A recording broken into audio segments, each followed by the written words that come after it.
महाराष्ट्र में विधानसभा चुनाव की तैयारी शुरू हो चुकी है। तारीखों का ऐलान नहीं हुआ है। महाविकास आघाड़ी हो या फिर महायुति, ये 12% वोटों का जिक्र कर रहे हैं।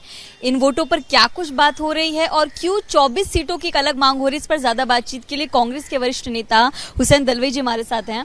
हुसैन जी, आपने बीच में एक बयान दिया था, आपने कहा था कि जो आपकी महाविकास आघाड़ी है उसमें 24 सीटें खासतौर पर मुस्लिमों को मिले, ऐसा क्यों? ऐसा है कि मुसलमानों की तादाद यहाँ 11.5% है। जितनी तादाद उतना उसको ये देना चाहिए हक, ऐसा राहुल जी भी बोल रहे हैं। लोकसभा के चुनाव में 48 सीटें थी, एक भी सीट मुसलमानों को दिल्ली दी नहीं गई, तो भी मुसलमानों में नाराजी जताने के बजाय भर भर के वोट दिए इंडिया आघाड़ी को, और उसकी वजह से बड़े पैमाने पे यश मिला। अभी ये ऐसा है कि वही चलेगा नहीं कि मुसलमानों को नज़रअंदाज करके ये सब राजनीति करना बिल्कुल गलत है। मुसलमानों में बड़ी फिक्र है कि हमें कितनी सीटें मिलेंगी। मैंने 4 विभाग किए हैं, A, B, C, D, और किसमें कहाँ कितने देने चाहिए ऐसा कहा है।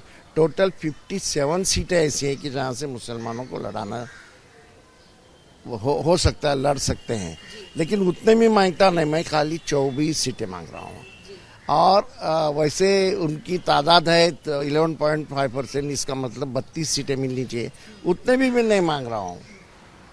ऐसा है कि मैं जो मांग रहा हूँ 1/3 छोड़ दे रहा हूँ दूसरे लोगों के लिए, और 2/3 हमें चाहिए, इतना ही मेरा कहना है। कुल मिलाकर ऐसा कह रहे हैं कि लोकसभा चुनाव में जो मुस्लिम्स ने वोट देकर अपनी ट्रस्ट दिखाई है, तो उसके बदले उन्हें महाराष्ट्र के चुनाव में भी जो है मुस्लिम जनता को देना चाहिए वो मौका, ऐसा करें। बिल्कुल सही बात है। ऐसा है कि उतना ही नहीं, मुसलमानों के सवालात इतने हैं, उनके वक्फ का भी सवाल है, उनके शिक्षा का सवाल है, उनका नौकरी का सवाल है, उनके घरों का सवाल, उनके कारोबार का सवाल है। ये सवाल कोई ठीक ढंग से रखता ही नहीं। इतने बड़े पैमाने पे मुसलमानों को तकलीफ दी जाती है, कोई बोलता नहीं। वहाँ जो मुसलमानों की तादाद बढ़ेगी तो बोलेगा। मैं आपके बारे में बोलूँगा कि महिलाओं की तादाद जब बढ़ी तब अभी महिलाओं के सवालात उठने लगे। नहीं तो पहले उसको मजाक करते थे, एक महिला कोई बोलने लगी तो उसको डरती थी। वैसा ही मुसलमानों का हो गया है।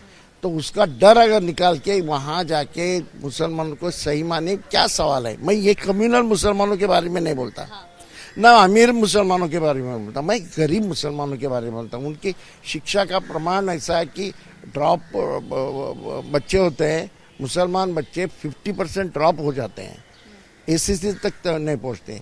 ग्रेजुएशन तक पहुँचने वाली बहुत कम तादाद है। और आगे जाके नौकरी में मुसलमानों का प्रमाण क्या है, 3%, 4% प्रमाण। ये ठीक बात नहीं। वो जो धंधा करते हैं उसके लिए कैपिटल नहीं दिया जाता। ये सारे सवाल जो हैं, वो सवाल अगर उठाने तो मेरे ख्याल से मुसलमानों का रिप्रेजेंटेशन बढ़ना चाहिए। मुसलमान आज राजनीति में कहाँ दिखाई नहीं देता, खाली पोस्टर लगाता है। वो खुद कहाँ है, वो खुद वहाँ होना चाहिए। और सेक्युलर मुसलमान, साफ सुथरा मुसलमान, ऐसे ही लोगों को दे दो जो वहाँ बिना डरे बोलेंगे। एक तरफ आप कह रहे हैं कि आपकी जो महाविकास आघाड़ी है, आपने जो भी सर्वे अपने हिसाब से किया तो 24 सीट की डिमांड आप कर रहे हो 12% वोट पे। दूसरी तरफ अगर मैं बात करूं शिवसेना की यामिनी जाधव, वो मुस्लिम महिलाओं को बुर्का बांट रही हैं। बीजेपी के राहुल नार्वेकर, वो मस्जिद जा रहे हैं। अजित पवार अब खासतौर पर मुस्लिम जो माइनॉरिटी है उनको अपनी तरफ आकर्षित कर रहे हैं। इन चीजों को कैसे देखते हैं आप? ये सब मुसलमानों को खुश करने की बात है, लेकिन मुसलमान अभी ऐसा खुश नहीं होगा। रिप्रेजेंटेशन, सही माने में प्रतिनिधित्व उनको मिलना चाहिए। उनको ऐसे टुकड़े फेंक के मुसलमान अभी खुश नहीं होगा, और मुसलमानों के सवाल टुकड़े फेंकने से कुछ नहीं होगा। कि अभी इलेक्शन है, तब बुरके का के लिए बांटते हो? उनको शिक्षा दे दो ना, उनको नौकरी दे दो ना, उनको काम दे दो ना, उनको घर अच्छे करो ना। बुरके का क्यों, बुरके लेगी वो, बुरके आप बांटने की क्या जरूरत है? यानी ऐसा है कि मुसलमान औरतों ने बुरके में ही रहना चाहिए, घर में ही रहना चाहिए, बाहर मत आओ। ये इसके पीछे नीति है। तो दलवे जी, एक और मेरा सवाल है। अभी तक डेट का ऐलान नहीं हुआ है, चुनाव की तारीखों का ऐलान नहीं हुआ है। आप लोगों का गठबंधन है, महायुति का भी गठबंधन है, महाविकास, लेकिन जितनी भी पार्टियां हैं सब अलग अलग होकर अलग अलग लेवल पर चुनाव प्रचार कर रही हैं। इसकी क्या जरूरत महसूस हो रही है कि अलग अलग होकर आप लोग यात्रा कर रहे हैं, सभा कर रहे हैं? ना, अभी तक जब अनाउंस होगा तो साथ में करेंगे। और अभी भी साथ में अघाड़ी के नेता साथ में ही सब करते हैं। कांग्रेस अलग सभा कर रही है। युति का मामला ऐसा है कि युति साथ में ही नहीं है। अभी अजीत पवार को बाजू करने की बहुत साजिश चली है। वैसे यहाँ नहीं, यहाँ तीनों पार्टियां इकट्ठा हैं और दूसरी पार्टियां इससे जुड़ी हुई पार्टियां हैं, समाजवादी पार्टी और कोई पार्टी जो है वो सब साथ में है और साथ में ही प्रचार कर रहे हैं। कैमरा पर्सन अजित के साथ मैं नम्रता दुबे, एबीपी न्यूज मुंबई।